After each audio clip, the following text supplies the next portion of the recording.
Marine Corps veteran followed and harassed by Antifa just for trying to open a dialogue with these protesters in Portland. Their answer? Violence. Host of the Rubin Report, Dave Rubin, joins me now with reaction to that and more. All right, Dave, thanks for being with us. Now, I understand that this gentleman, for more than 50 nights, Gabriel Johnson, a retired Marine, 48 years of age, had been kept awake by the sound of the rioting and the explosions taking place outside his window.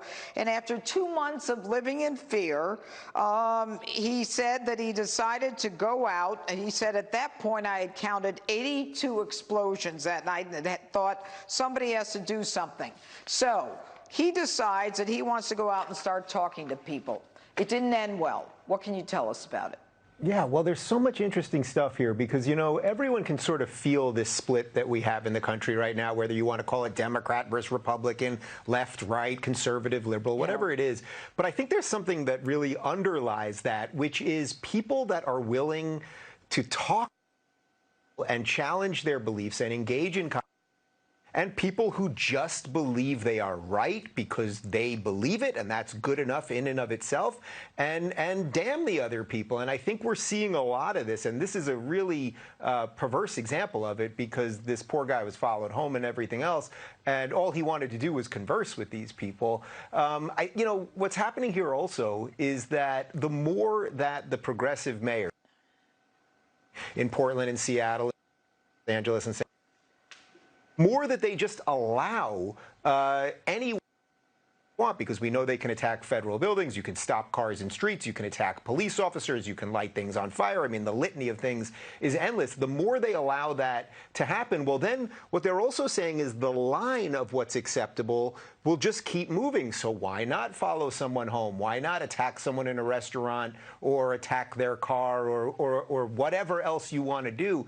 And I think what falls beneath that really is just that we are, if we're going to remain in a civil society, which I certainly hope we are, and I know you'd like to, and all your viewers want us to, we better start putting some lines in the sand and saying this is not going to be tolerable anymore. And I think Trump's basically trying to do that, which is why he's bringing in the feds, because these guys just won't do anything in their own cities.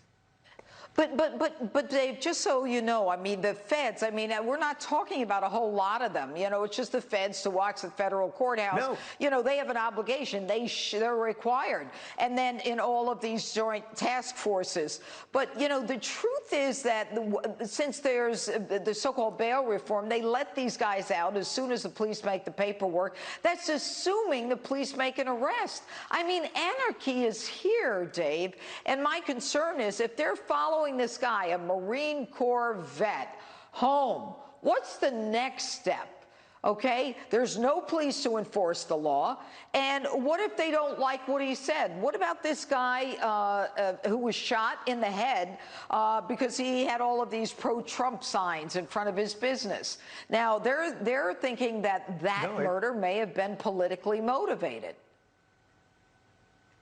Well, this was the danger that I was warning about for about 5 years on my show, because if you call everybody a Nazi, if all of your political opponents are Nazis and white supremacists and bigots and racists and homophobes, the worst things that we can come up with, well, then it won't just be enough to defeat them in the battle of ideas. Of course, violence will be okay. And now the bizarre part here is that these same people who seemingly are for violence, or not seemingly, we know they're for violence, they also will tell you words are violent. Right. So certain words apparently are too dangerous for them, but then violence.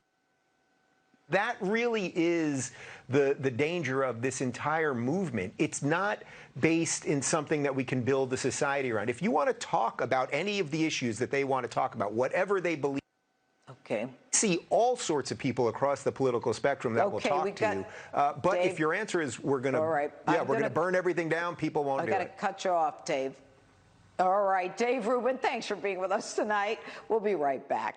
If you're looking for more honest and thoughtful conversations about politics instead of nonstop yelling, check out our politics playlist. And if you want to watch full interviews on a variety of topics, watch our full episode playlist, all right over here.